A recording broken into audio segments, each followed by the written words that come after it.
Bonjour! Bonjour, David. Ça va bien? Très bien. Bon. Alors hier, on a terminé la journée avec la stratégie de Walt Disney. Alors suite à ça, est-ce que vous avez des questions? En passant, est-ce qu'on peut vérifier le son dans les deux sens? Oui, non, je ne sais pas. Donc, là, si on entend des questions, tu vas pouvoir voir si... 1, 2, 1, 2. 1, 2, 1, 2. OK, parfait. Alors, hier, moi, j'ai expérimenté, j'ai raconté cet exercice en l'expérimentant sur mon fils. OK. Et je me suis rendu compte, bon, on était à table, et puis je disais, bon, tu te mets dans ton phare, ouais, tout, hein, bon, certes. Je me suis rendu compte que j'ai sauté l'étape de recul où on voit les trois états. OK, ouais. Donc je suis passée directement de chaque expérience séparée au rêve, à la projection par rapport à un rêve. OK. Puis je me suis rendu compte qu'après avoir fait la boucle, il y avait quelque chose, mais ça manquait de punch. Donc c'est là où je me suis dit, est-ce que c'est ça, quand ça manque ce punch-là encore, qu'il faudrait refaire le tour pour réaller chercher des ressources qui nous mettent dans un état créatif. Donc, après avoir installé tes encres, tu n'as pas été en méta, mais tu as été voir c'était quoi le rêve. Là, tu es passé dans les trois ancrages spatiaux avec le rêve. Oui. Et là, ça manquait de punch. Oui. Donc là, tu aurais pu repasser et repasser. C'est ça. Je ne l'ai pas fait parce que là, c'était temps qu'on s'arrête. Il y avait déjà un résultat, une compréhension de truc. Et en plus, c'est là, il m'a dit, mais écoute, c'est vraiment pratique parce que moi, par rapport à mon rêve, sans connaître son rêve, j'ai besoin d'un côté créatif, d'un côté producteur et d'un côté réalisateur. Moi, dans le vocabulaire, ça me griche. Production, producteur. OK. Le terme original, c'est critique. Réalisateur. Oui, parce qu'en fin de compte, le réalisateur fait de la production et le producteur, ça me griche un peu, ça. OK. Je veux dire, oui. Là où j'ai mis. Vous comprenez ce Là, qui me griche? Là où il y a la notion d'analyse, le terme original, c'est critique. Et c'est très chargé au niveau sémantique, donc beaucoup de gens ont mis ça de côté parce qu'il y a une connotation négative pour beaucoup de gens, mais lui, encore là, ça dépend parce qu'il y a des gens pour qui le sens critique, il y a quelque chose de positif dans une critique, mais souvent, c'est négatif. Après ça, ils ont parlé de testeur. Il y a eu différents termes qui ont été utilisés. Testeur, c'est pour l'analyste. L'analyste. L'analyste. Pour le testeur. Je parle de... mais originalement, avec Walt Disney, je pense que c'est ça, en anglais, critic, en français, critique. Mais ils ont remarqué avec bien des gens, ça avait une charge négative. Donc là, ça a été, étant donné qu'il était dans le domaine justement des films, tout ça, c'est le concepteur-créateur, si on veut. Là, donc, c'est un rêveur. Concepteur-créateur, d'accord. Ouais. Après ça, le réalisateur, puis le producteur, souvent, c'est celui qui s'occupe des budgets, des échéanciers. C'est ça. Voilà. C'est la dernière étape avant qu'il soit produit. Ben écoute, utilise un autre terme, là, c'est bien correct. En fin de compte, ce qui me bug, c'est parce que quand on est en production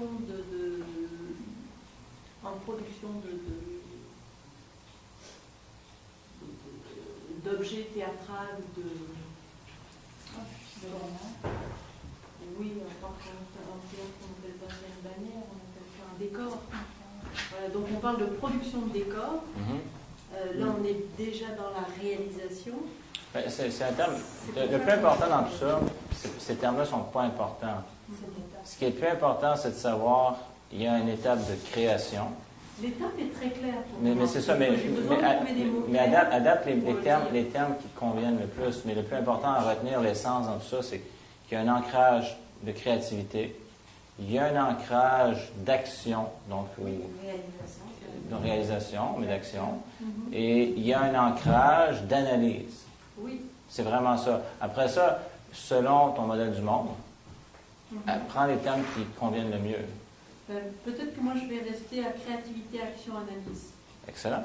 Ça me paraît et que j'utilise des métaphores de cinéma pour expliquer, mais que par contre mes ancrages et mes mots symboliques d'espace, d'ancrage, sont très simples. Créativité, action, analyse. Ça me... C'est bon? C'est pour ça, dans le fond, j'ai changé les noms parce qu'il y en avait des blocages. Oui, puis moi je l'ai mis comme ça. Vous verrez les différents termes. Mais, initialement, par exemple, comme je disais tout à l'heure, dans le cas de là où j'ai mis producteur, il y a le terme critique, il y a le terme testeur. Encore là, c'est quoi un testeur? Fait que là, étant donné qu'on parle de Walt Disney, ben, on parle de la conception. Donc, c'était de voir différentes phases dans un projet. Donc, la personne qui crée le concept, celui qui veut mettre justement que ça se fasse en sorte que ça soit réalisé. Puis le producteur, ah, tiens, on a l'image, chérie. J'avais regardé 2 secondes avant que tu n'ayais pas.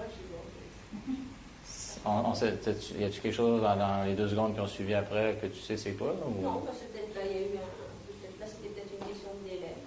Donc, tu l'as arrêté puis reparti, c'est ça? L'ordinateur, oui, mais hier matin, c'est pas ce que j'avais fait moi, puis ça avait embarqué finalement. Bon, ben, yeah! Bon, voilà. Allez, continuez. Si tu peux l'amener... OK. Non, mais on est obligé de démarrer du début de toute manière. Oui, c'est bon. Juste faire un F5 pour prendre l'écran complet. F5. Merci. Bon. Donc. Et donc, pour finir avec mon histoire. Bye, bonne journée. Merci.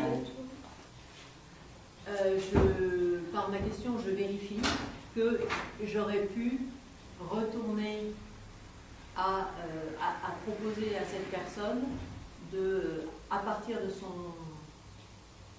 de l'objectif de son rêve, d'aller dans les 3 ancrages pour aller récupérer les ressources créatives. Action, ça va pas, active, mais les trois étapes de recherche, les 3 étapes de ressources. Tu parles de ce que tu as fait hier, c'est ça? Donc là, tu l'as fait une fois. J'aurais pu le refaire plusieurs fois. C'est sûr, je n'étais pas là, mais au départ, plus on crée des ancrages forts, plus c'est efficace, évidemment.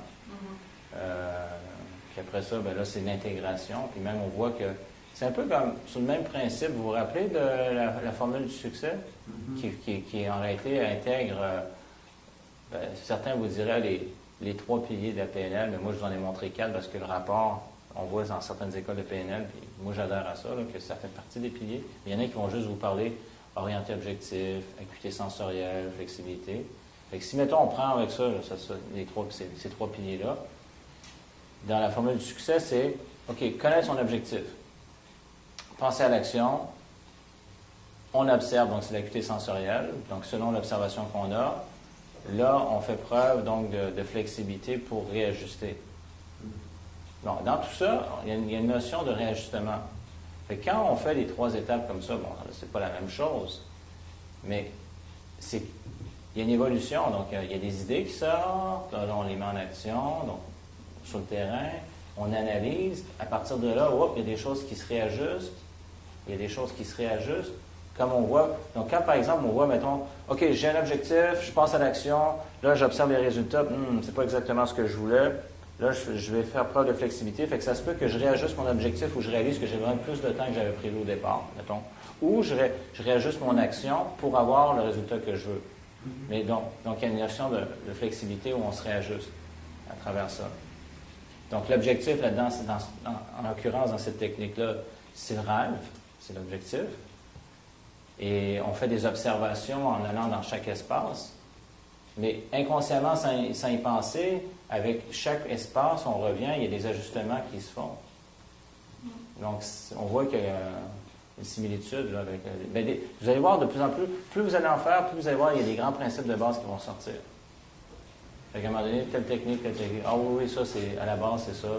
Là, il a rajouté ça ou il a mis ça. Même que vous allez créer vos propres techniques, plus vous allez faire différentes choses, vous intégrez, puis à un moment donné, vous faites une intervention. Qu'est-ce que tu as fait? Ah, ben c'est un mélange de telle technique avec telle technique et telle technique, finalement. C'est les principes que vous avez utilisés à l'intérieur.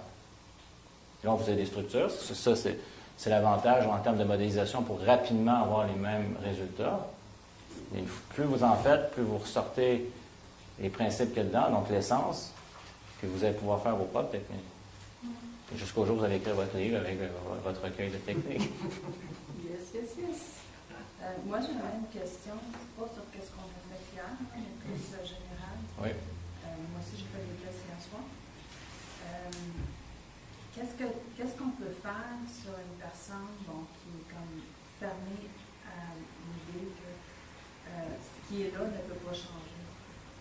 Fait que, tu sais, d'un exemple, il dit que c'est quoi que rien ne change, tout se transforme, c'est quoi l'affaire? Transforme? Oui, mais en tout cas, tu peux pas rien ne se crée. C'est ça, rien ne se crée, rien ne s'opère, tout se transforme. Bon, il est parti de cette idée-là. OK. Je dis oui, tu as raison de ce côté-là, on transforme une chose. Mais dans les limites, il dit, à la naissance, tu viens avec certaines limites, des facultés, il y en a qui sont meilleurs dans ci, meilleurs dans ça, tout ça. Mm-hmm. Sauf que déjà à la naissance, tu as des limites. Fait que, on prend, mettons, quelqu'un qui est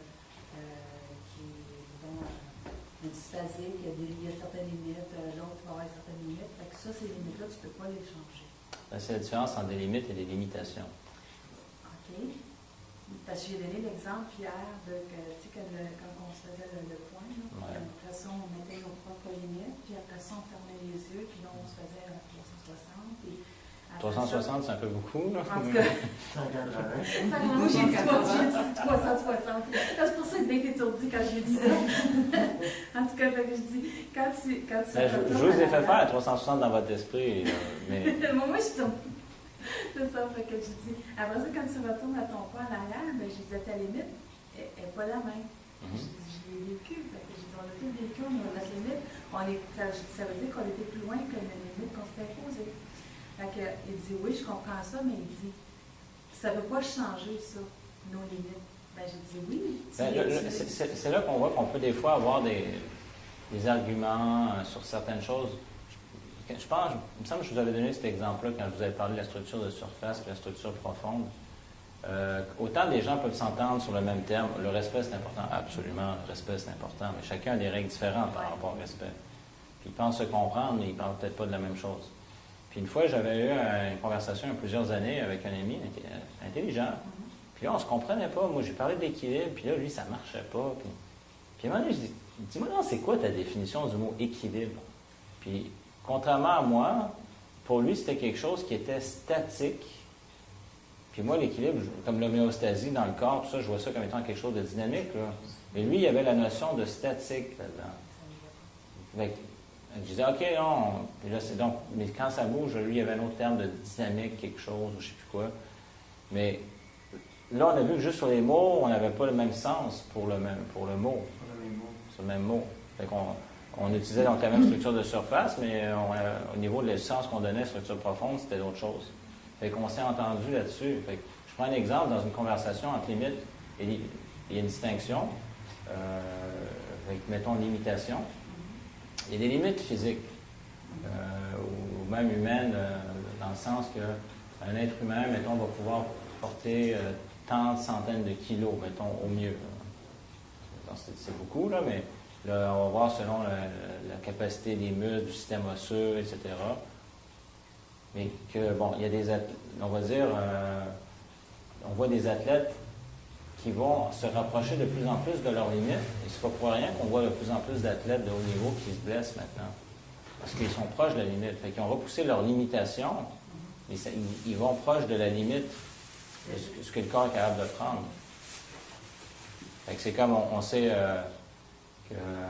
on regarde tous les records mondiaux qui se font à la course, dans plein de choses, c'est des fractions, là, des centièmes de seconde. Là. Fait que les limitations sont poussées. Puis même les limites, des fois, ils vont pas respecter des choses avec certaines drogues ou d'autres choses, mais la distinction que j'amène dans tout ça, c'est que des fois, on va dire, non, ça, je peux pas faire ça, je suis pas capable. La personne, J'ai convaincue que- c'est une peur qu'elle a dans sa tête. Ah non, moi, approcher du monde, là, comme ça, pour solliciter les gens, là, non, moi, je peux pas, là. OK. Puis, c'est quoi, si tu faisais, c'est quoi, tu vas mourir ou... là, on voit que c'est il y a un blocage, une limitation. Parce que humainement, la personne est capable de marcher, est capable de donner la main, est capable de parler. Donc, dans plein de choses, ce sont des limitations. Il y a des limites. Donc, généralement, l'être humain a besoin de dormir un minimum d'heures par jour, de manger une telle quantité de nourriture. Donc, tout ça, c'est des limites humaines. Ça peut varier d'un individu à l'autre, mais il y a quand même... Personne n'est capable de rester debout 24 heures sur 24 pendant des semaines. Là. Ça n'existe pas. Là. On a des limites, on n'est pas des machines. Parce que j'avais comme l'impression que j'avais un discours entre deux dialectes différents. Mais au départ, dans des cas comme ça, ce que j'ai remarqué dans certaines conversations que j'ai eues, puis j'ai observé, c'est de voir quelle est la définition du mot. Donc, la structure de surface, la personne, OK, pour toi, c'est quoi une limite? Déjà, savoir de quoi on parle. Là, on va voir, là, ça peut changer des choses. OK, est-ce que, mettons, dans le cas, mettons, dans ce cas-là, je dirais, est-ce que tu es familier ou familière avec le terme limitation? J'amène une distinction. Oui, non, OK. Bon, alors, une limite, c'est quelque chose... mettons, on va dire, le muscle ou le ligament peut prendre temps, puis à passer tel poids, mettons, ou telle tension, ça pète. Là, on a touché à la limite. Je l'ai même vu des gens dans les affaires d'entraînement, là, à un moment donné, les muscles déchirent. Donc là, ils ont touché à la limite. Et la limitation, tu vois quelqu'un qui ne s'est jamais entraîné, puis qui commence, fait que là, il y a de plus en plus de force. Là, au début, il y a de la difficulté à pousser 80 livres, puis à un moment donné, 100, 120... 200, ça augmente, mais à un moment donné, le jour où il arrive où le muscle déchire, là, il a touché à la limite. Parce que je disais qu'il y a plein de choses qu'on peut changer, que c'est nous autres qui nous met nos limites. Ouais. C'était ça limitation que j'ai envie d'utiliser avec lui. Là. Mais comme il dit, tu ne peux pas avoir plus de mémoire que j'en ai là. Donc là, c'est arrêté, là, je ne peux pas changer rien. Mais dans ce temps-là, c'est de prendre des contre-exemples. C'est souvent des contre-exemples. C'est de voir qu'est-ce qui a été fait dans l'humanité. Je veux dire, moi souvent je parle des croyances limitantes, puis comment je dis, bon, regardez, dans les années 50, on pensait qu'il était humainement impossible de courir le 1000, donc 1600 mètres, en moins de 4 minutes. Jusqu'au jour où il y a un gars qui, lui, a fait la course assez longtemps, puis il s'est entraîné en plus de faire de la visualisation à cette époque-là, Roger Bannister. Puis là, il arrivait à le courir en moins de 4 minutes. Puis quand il l'a fait, dans l'année qui a suivi, il est dans le livre Le pouvoir illimité, il y a eu une vingtaine de personnes qui ont fait dans la même année, puis dans l'année suivante, je pense que c'est 200-300 qui ont fait la même chose. Donc on a vu, c'est pas la génétique humaine qui s'est modifiée tout à coup, puis qu'on s'est retrouvé à avoir une limite plus haute. C'est qu'il y a une croyance qui a changé. C'est de prendre plein des exemples, des contre-exemples. Parce que j'ai vu plein, dans tout ce que dans toutes les places que j'essayais d'aller pour essayer de voir où c'est que je pourrais le cerner, j'ai pas réussi à le savoir. Il y avait plein de croyances, il y avait plein de valeurs puis on parle des valeurs, c'est correct ces valeurs-là, mais j'ai ressenti que c'était limitant d'une certaine façon. Et souvent, c'est d'observer le propre modèle de la personne. C'est quoi ton modèle? Comment tu vois le monde? OK. Puis souvent, je vais reprendre la même affaire que la personne dit. Puis je vais utiliser le matériel qu'il y a dans son esprit, puis là, je vais faire des liens que la personne n'aurait pas fait, donc des associations, qui à un moment donné, ça fait bzz, bzz, bzz, bzz, bzz. Ça, je n'ai pas fait remplir le questionnaire, mais il faudrait que je fasse le remplir, parce que là, je n'étais pas capable de le cerner tantôt. Mais si, mettons, il y avait comme alerte là, alerte là. Parce que, je vais prendre un exemple bien simple, prenons des jumeaux. Donc, ils ont la même génétique, ils sont supposés avoir les mêmes capacités. Mais souvent, on voit des résultats différents. Comment ça se fait? Ça, c'est un exemple. Mais c'est quelque chose de spécial à travailler. J'ai ressenti wow. Il y en a des limites là-dedans, des limitations, des blocages. Ce que j'entends, je ne sais pas comment ça a été, là, mais c'est que tu cherchais à amener une idée, à faire passer une idée. Oui, parce que je voulais qu'il vienne, la personne, je voulais qu'elle vienne ici pour. J'expliquais c'était quoi, puis patata. Mais là, c'était comme, oh, ça, je pense que ça ne peut pas changer. Moi, j'ai rien à changer. Là, c'était comme, OK. Donc, tu as cherché à convaincre cette personne-là. J'ai dit, est-ce que tu veux venir? Il m'a dit oui. Okay. Là, j'ai dit, ben c'est parfait. Il dit, c'est quoi ça exactement? Il m'a expliqué. Ben, il dit, moi, j'ai rien à changer. J'ai dit, tout va bien dans ta vie. J'ai dit, t'as peur des gangs, puis ça, c'est correct, tu gères bien. Puis plein d'affaires que je lui disais, oh, oui, il n'y a pas de problème. Puis... OK. OK. Ah, tu veux dire qu'il n'a pas trouvé encore d'objectif. Il est d'accord de venir ici, Mais c'est pas pourquoi mais il n'a pas encore d'objectif. Non. Ben, vas-y avec le questionnaire, tu vas voir qu'est-ce que C'est ça, je l'ai dit. J'ai dit, ben, je vais faire un peu de questionnaire. Ouais. De toute façon, on est capable de voir qu'est-ce qu'on peut travailler. Ouais, mais si les gens De sont toute façon, même s'il vient ici sans objectif, le jour où il sera ici en face de quelqu'un, c'est là où il va dire quelque chose. Ouais.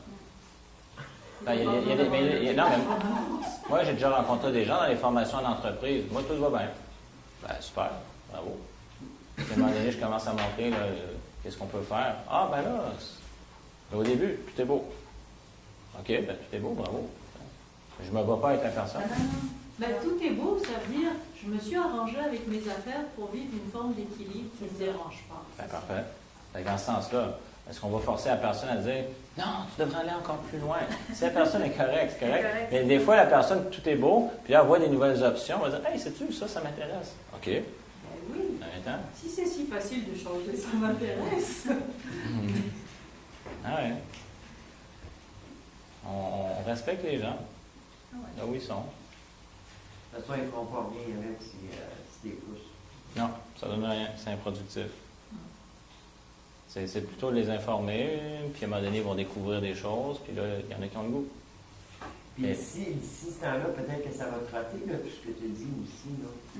Puis je veux dire, là, il y a des gens qui viennent dans des formations comme vous en PNL, mais quand je vais en entreprise et je montre des choses, il y a plein de gens qui sont incrédules. Oui. Puis à un moment donné, ils vivent des expériences, puis ils font comme hein? Hein? Puis ils me reparlent après, hey, j'aurais pas cru ça. Non, ça, c'est le genre d'affaire que je croyais pas à ça. OK. Fait que maintenant, ben là, ça m'intéresse. Ouais. Fait que quelqu'un qui arrive, ah, tu peux changer ta vie, tu peux transformer tes croyances. Yeah, ouais. Allez, voilà ta salade. C'est vrai que quand tu le dis de cette façon-là, c'est incroyable, tu peux pas croire à ça. Mais non, c'est comme, c'est ça. Ah oui. Va faire ça, va dire ça à d'autres. C'est ça.